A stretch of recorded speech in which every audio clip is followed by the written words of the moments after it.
group, we actually use a lot of ESXi servers. You would think that after using these things for 10 years, I would know how to speak, but I do not.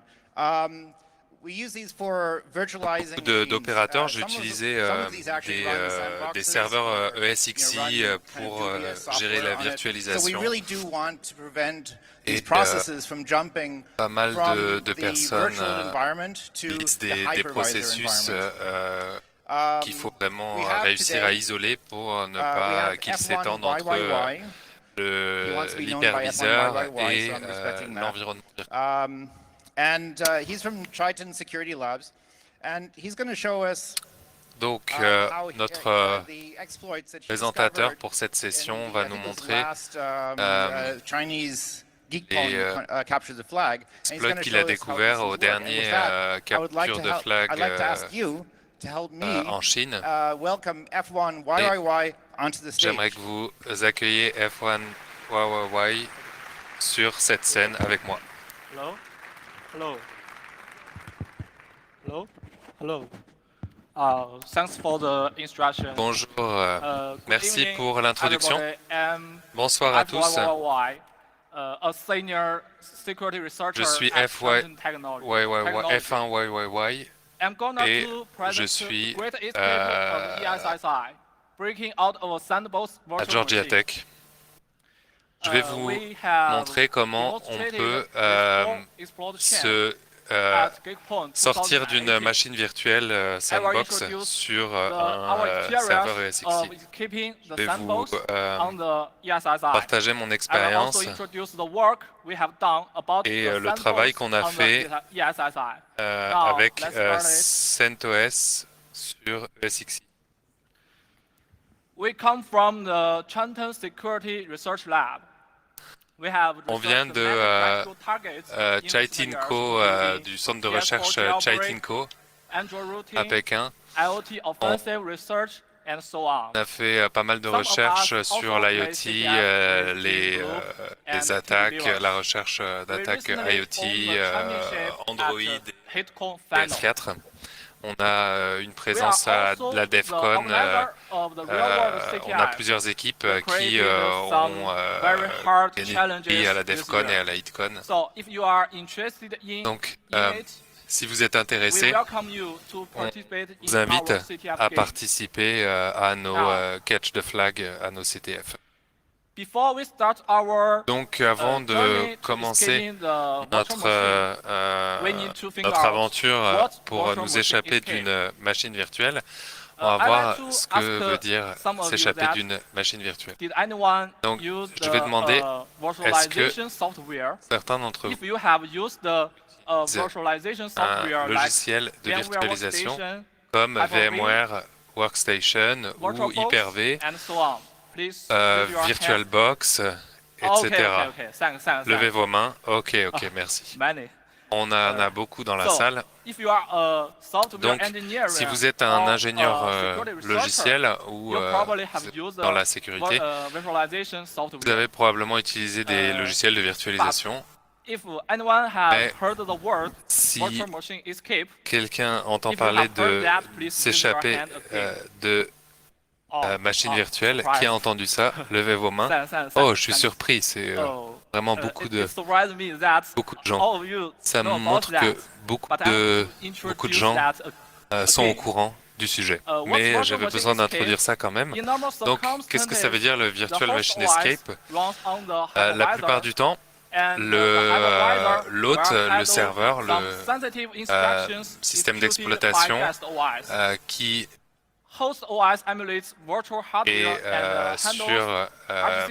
et l'hyperviseur va émuler le hardware et présenter des ressources à notre guest, à notre OS guest. Et l'OS, le système d'exploitation guest est isolé complètement du host. Mais si on a des bugs au niveau du host, de l'hyperviseur, c'est possible pour le guest de sortir de l'environnement virtualisé et d'exploiter les vulnérabilités et finalement exécuter du code directement sur le host, sur l'hyperviseur. Donc c'est ce qu'on appelle le Virtual Machine Escape sur lequel j'ai travaillé. Donc pourquoi est-ce qu'on a utilisé ESXi comme notre cible? D'abord, c'est parce que c'est l'hyperviseur que la plupart des entreprises utilisent pour créer leur cloud privé, donc pour mettre leurs données privées internes, incluant toutes ces sociétés, dont les logos sont listés ici. Et vSphere, c'est un produit VMware, donc c'est très répandu et très connu.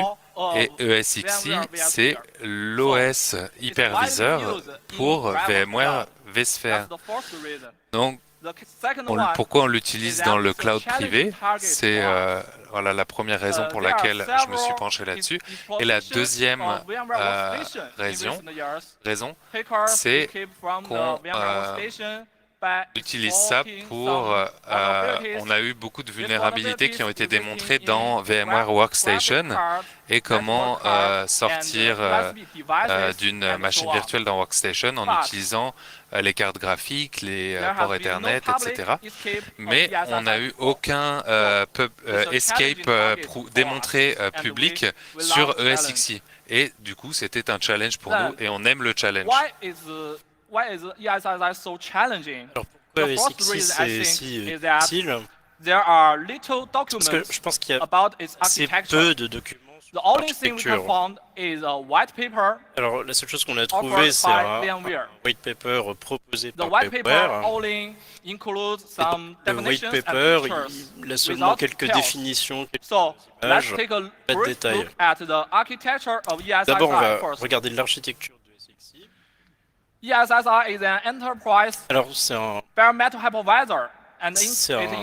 hyperviseur bare metal de classe entreprise. Deux parties, un noyau développé par VMware et l'autre partie le monde utilisateur. VM kernel, le noyau, c'est un système d'exploitation de type POSIX avec un file system en mémoire.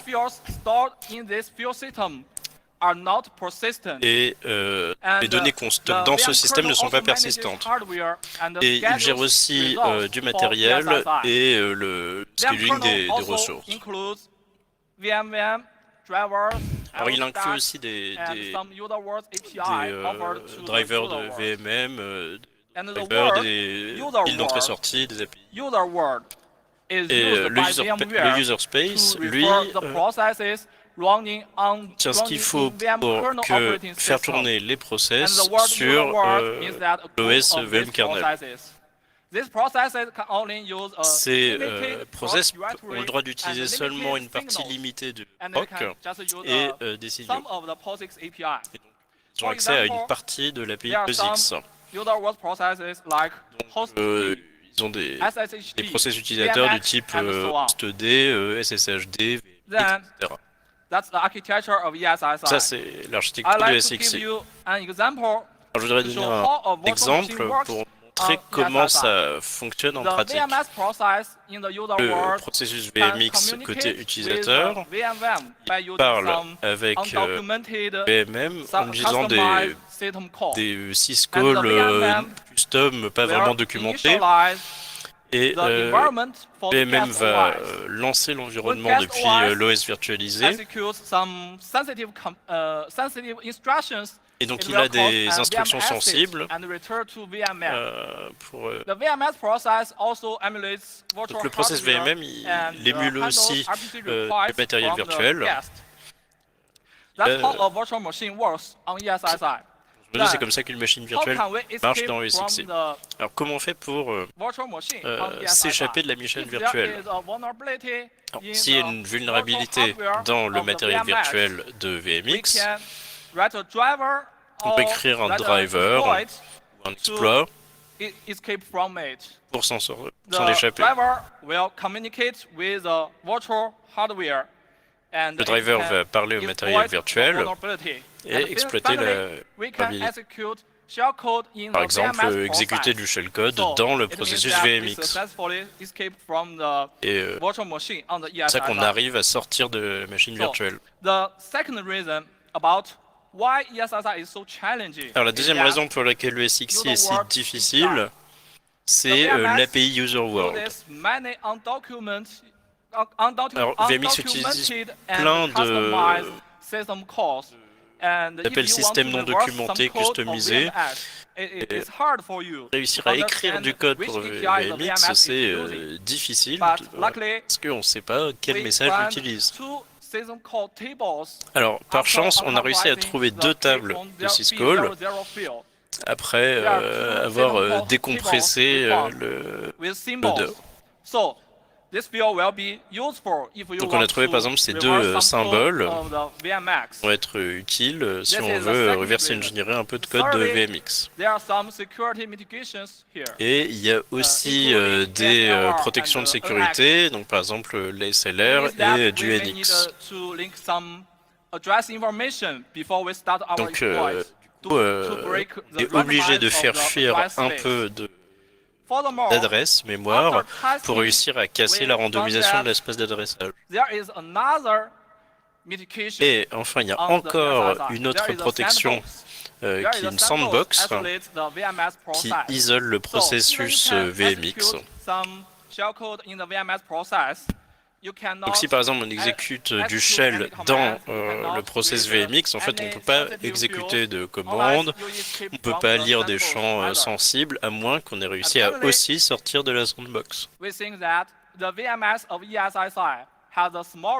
Et alors on pense du coup que le VMX dans le SXI a une surface d'attaque beaucoup plus faible. Donc par exemple si on compare Workstation et SXI, en fait on peut voir que pas mal de fonctionnalités ont été enlevées de VMX et mises dans le VM kernel.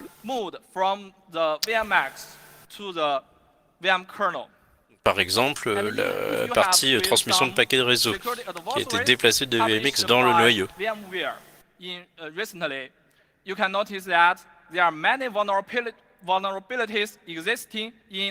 Et on peut voir qu'il y a pas mal de vulnérabilités dans la partie transmission de paquets de cette carte virtuelle. Et ces vulnérabilités affectent uniquement le produit Workstation.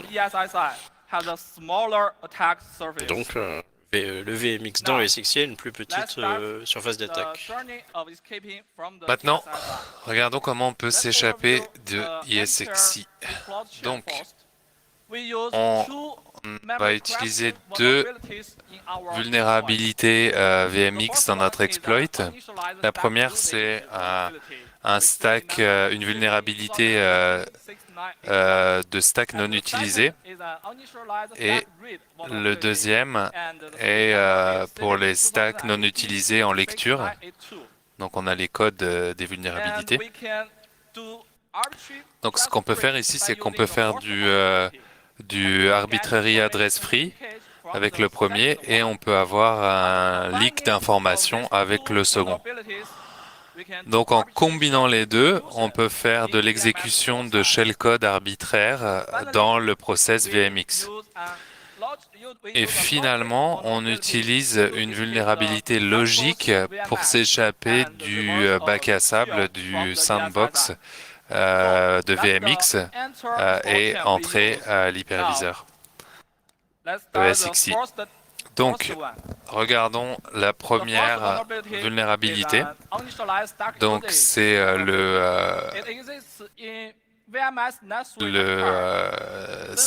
l'utilisation de stack non initialisé. Donc, on a ici, avec l'utilisation de filtres MAC, d'adresse MAC, on peut voir le mapping de la mémoire entre le guest et le host. Donc, c'est aussi utilisé pour transporter des données entre le guest OS et le host. Donc, on a l'initialisation du stack qui va utiliser code pour exécuter la commande et récupérer.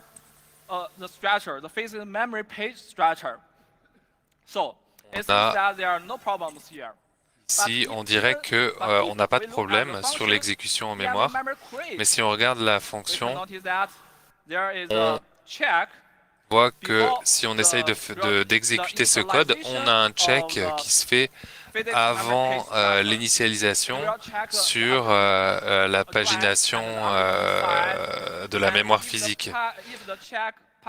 Si le check passe, l'initialisation va se faire, mais si le check échoue, il n'y aura jamais d'initialisation pour ce stack. Donc on a vu qu'on pouvait contrôler l'argument d'adresse en prenant un des registres de VMX. Donc ce qu'on voit dans cette fonction de release de mémoire physique, c'est que la fonction de retour nous montre uniquement l'initialisation. Donc si on peut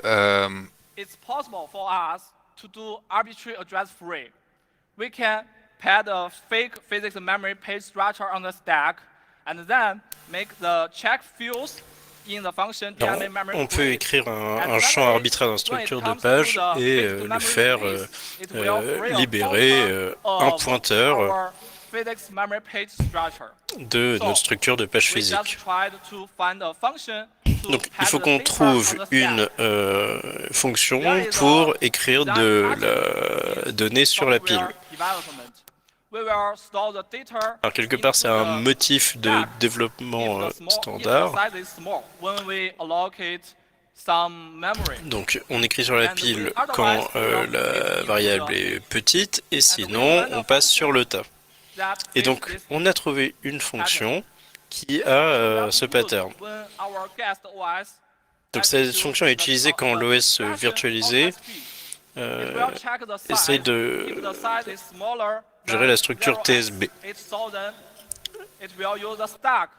Et donc il va utiliser, si c'est petit, la pile pour stocker la donnée et copier la donnée issue du système enfant sur la pile.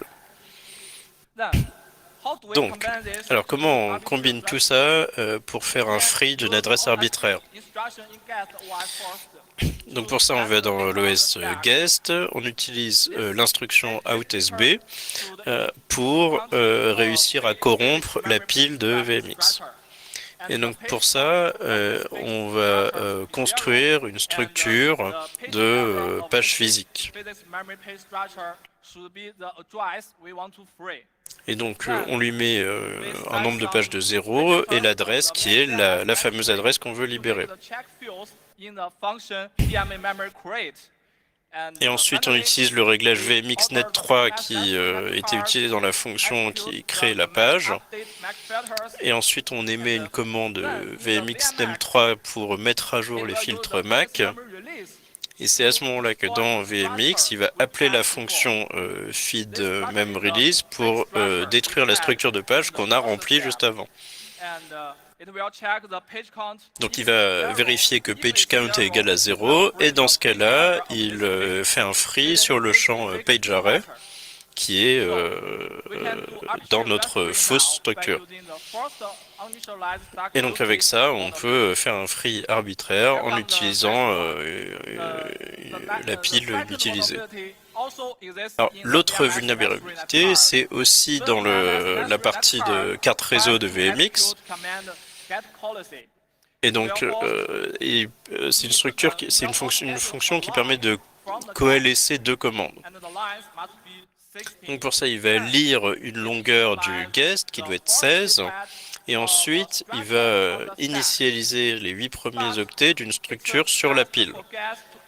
Mais on voit qu'il a oublié d'initialiser l'autre champ de la structure. Et ensuite, c'est réécrit dans la structure de l'OS guest.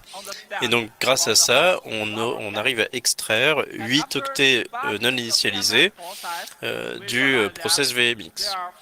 Et si on débug le process VMX, on voit qu'il y a des offsets fixes dans l'image. Et donc, grâce à ça, on peut obtenir toutes les informations sur l'espace d'adressage par cette vulnérabilité. Donc, qu'est-ce qu'on a maintenant? D'un côté, on peut faire un free sur une adresse arbitraire grâce au premier exploit, et grâce au deuxième, on a toute l'information sur l'espace d'adressage avec le deuxième exploit. Donc, qu'est-ce qu'on va faire? Donc, on veut exécuter du shellcode arbitraire dans le process VMX. Donc, comment on combine ces deux vulnérabilités pour réussir à atteindre notre cible?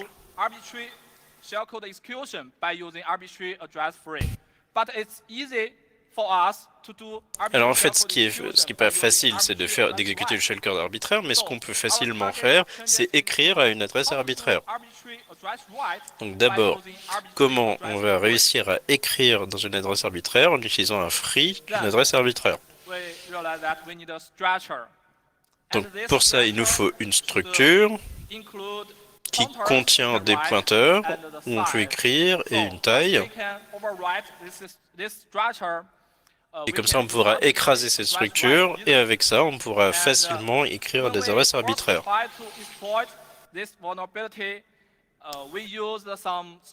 Donc, pour essayer d'exploiter cette vulnérabilité, il faut trouver une structure qui est dans le tas. Mais en fait, on ne peut pas vraiment manipuler de manière stable la structure du tas. Parce que l'OS va assez souvent allouer et libérer de la mémoire, donc on ne peut pas vraiment travailler sur les structures du tas. Donc après, en reversant un peu de code dans VMX, on a trouvé une autre structure. Donc c'est un channel RPCI. Alors, donc, qu'est-ce que VMware RPCI? Donc, c'est un process qui permet de communiquer entre les guests et le host. C'est un mécanisme RPC. Et le deuxième terme avec lequel vous êtes peut-être familier, c'est VMware Tools. C'est un outil que vous installez dans le guest OS. Qui a déjà installé ça dans son guest OS? Pas autant que tout à l'heure.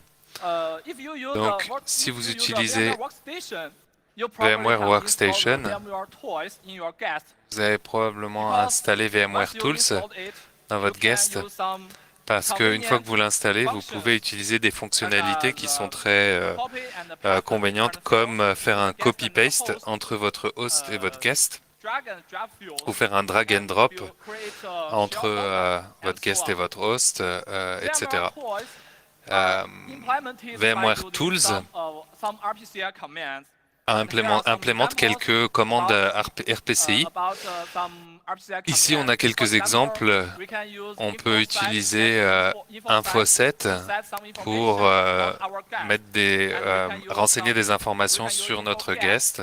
On peut faire InfoGet pour récupérer les informations. Donc, qu'est-ce qui se passe si on exécute ces commandes RPCI de notre guest? Par exemple, si on exécute ces commandes RPCI à l'intérieur de notre guest, en utilisant, on fait un set guest info 1, 2, 3. Donc notre guest OS retourne la commande à notre exécuteur RPCI qui est au niveau du VMX. Et le handler va vérifier la source de l'exécution et ouvrir un canal et initialiser le call. Ensuite, on va avoir pour allouer de la mémoire sur le tas pour stocker les données de la commande. Et ensuite, il va utiliser une autre sous-commande qui s'appelle send-data pour remplir les données de la mémoire qui vient d'allouer.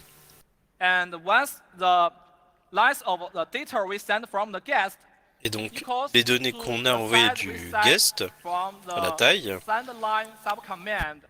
va être utilisée dans la commande sendlen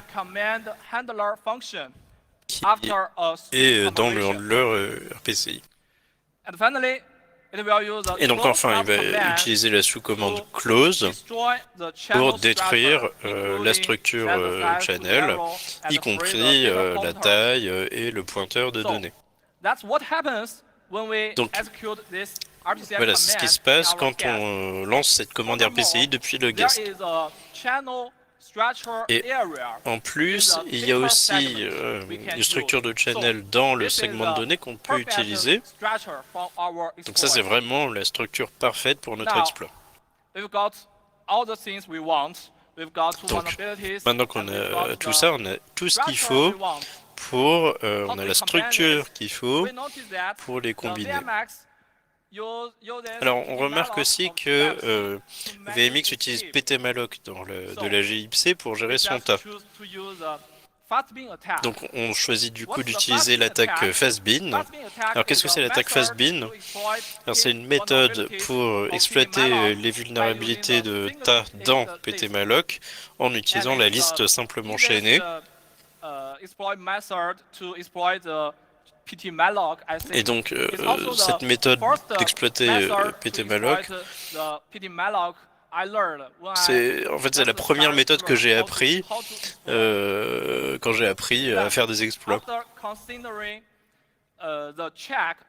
Alors, maintenant, quand on regarde le check qui est fait dans le glibc, on a décidé de faire un free de l'adresse qui est reply index,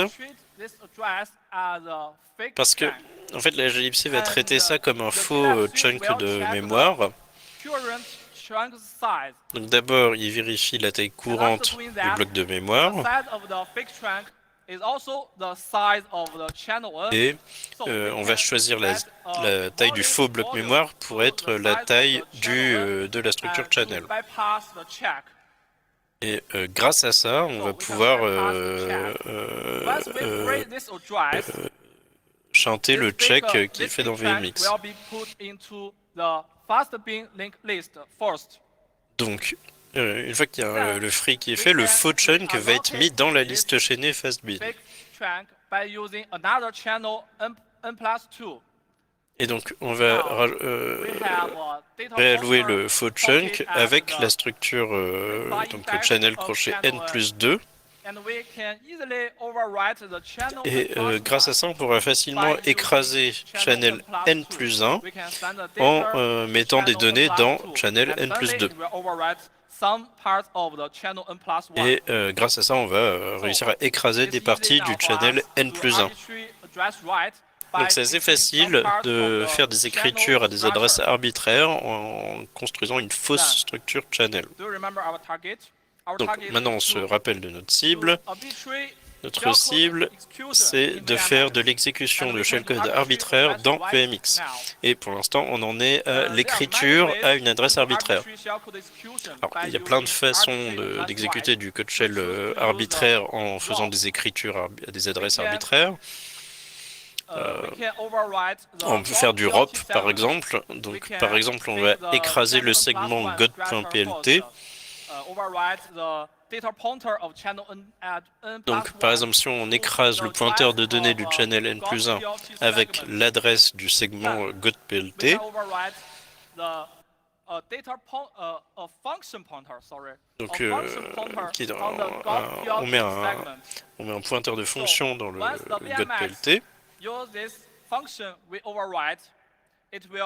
Donc, quand VMX utilise cette fonction qu'on écrase, il va sauter sur notre gadget ROP. Et donc, grâce à ça, on va pouvoir assez facilement faire de l'exécution de shell arbitraire en utilisant le ROP. Et donc, ça, on pourrait faire de l'exécution de code Arbitrage dans VMX.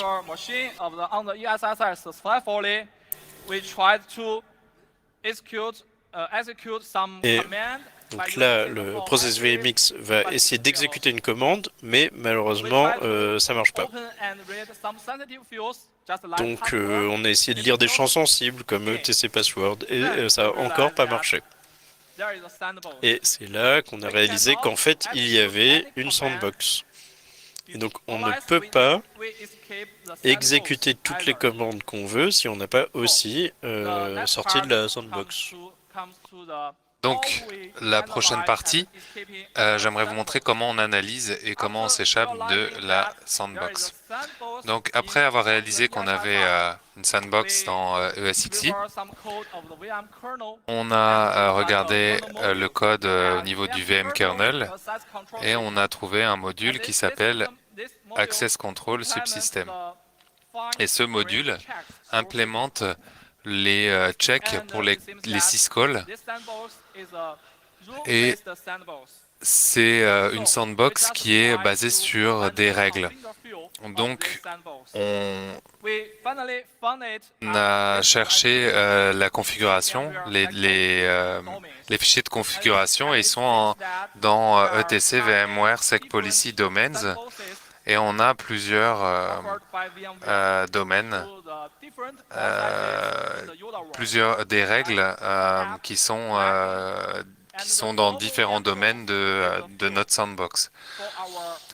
Une des règles qu'on a pu lire, on a pu en déduire que le dossier var run est le seul dossier sur lequel on a des autorisations en lecture et en écriture. Donc, on a plein de fichiers de configuration et des PID. Et le seul fichier de configuration qu'on peut écrire et lire, c'est le fichier inetd.conf. Qu'est-ce qu'inetd? C'est open source et c'est un super serveur de domaine qui donne accès à des services Internet. Donc on a regardé ce fichier inetd.conf sur un serveur ESXi. Et donc, on voit qu'on a les services, les autorisations de services SSH et OD pour l'authentification.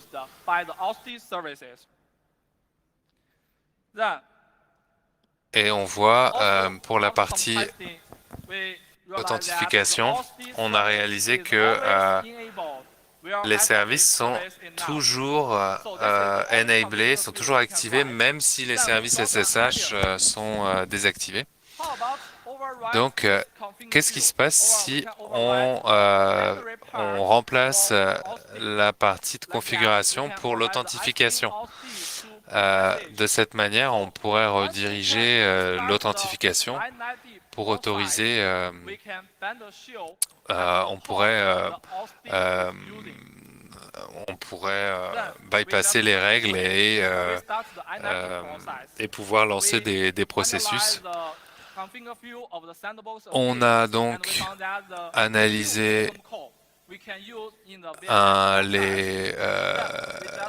les system calls et donc on a fait un kill sur le système inetd, le process inetd, et une fois que le process inetd a redémarré, on peut exécuter n'importe quelle commande dans le pod que inetd contrôle. Donc c'est comme ça qu'on a réussi à sortir de notre sandbox. Et maintenant, je vais vous montrer une démo.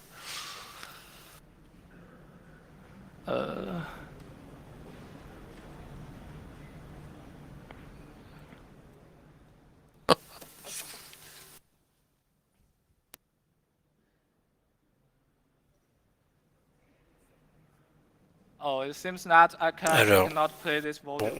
dirais que je peux pas jouer la vidéo, mais bon, vous pouvez la trouver sur YouTube et créer cette démo après le DEFCON. Et donc ça c'était après avoir réussi à lancer l'exploit sur notre OS guest. Bon bah voilà, c'est tout. Si vous voulez plus de détails sur notre exploit, sur notre chaîne d'exploit, vous pouvez trouver notre papier là. Et voilà, merci.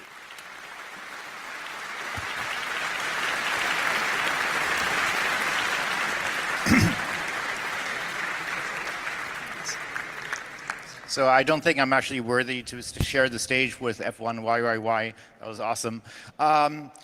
If you have questions, alors si vous avez des questions, on a des micros, vous venez au micro, vous faites la queue derrière et on prendra vos questions. En attendant, il y a un signal Angel. Est-ce qu'il y a des questions? On n'aura pas de questions de l'audience. Si, micro numéro 6. Alors, est-ce que vous avez parlé à VMware pour ce petit hack? On a reporté la vulnérabilité à VMware après en 2018 et ils ont mis 1 an à fixer une des 2 vulnérabilités. Bon, c'est un soulagement. Micro 1. Alors, merci pour la belle présentation. Alors, je voudrais juste savoir s'il y avait des choses importantes qu'un admin système peut faire pour verrouiller la sandbox un petit peu plus, pour faire des mesures préventives sur les systèmes USXI, ou alors est-ce qu'il n'y a rien à faire?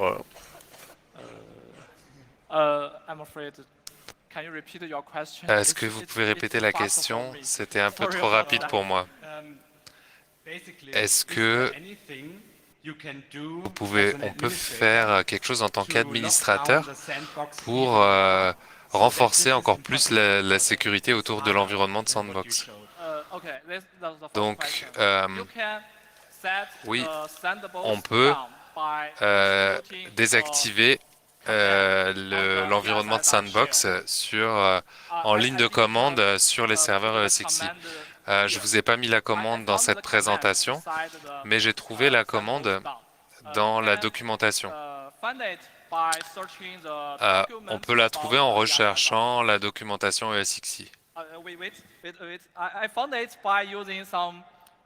Je l'ai trouvée en fait moi-même en utilisant une commande en ligne de commande ESXi. C'est pas documenté par VMware, je l'ai trouvé moi-même. Je vais partager cette commande sur mon Twitter plus tard, désolé. J'ai oublié de la mettre dans la présentation. Mais est-ce que ça aurait pu prévenir de cette attaque? En faisant ce changement avec cette commande, est-ce que ça pourrait prévenir de l'attaque que tu viens de montrer? Le sandbox est là pour protéger les process VMX. Donc, si tu mets à jour ton ESXi, ça va protéger, oui. On a une question d'Internet. Alors, cet exploit, est-ce qu'il marche sur des VM qui n'ont pas PDX en utilisant la traduction de binaire? C'est-à-dire, est-ce que c'est plus universel que juste... Est-ce que vous pouvez répéter la question parce que j'ai juste... Alors, est-ce que ça marche aussi sur les choses non AMD ou les machines VDX qui font de la traduction de binaire? Alors oui, parce que toutes ces vulnérabilités existent dans le hardware virtuel. Donc, il suffit d'utiliser de la virtualisation. On utilise tous de la virtualisation de hardware dans les machines virtuelles. Donc oui. D'autres questions d'Internet? Non, c'est tout. Merci. Est-ce que tout le monde peut m'aider et remercier F1YYY pour cette superbe session?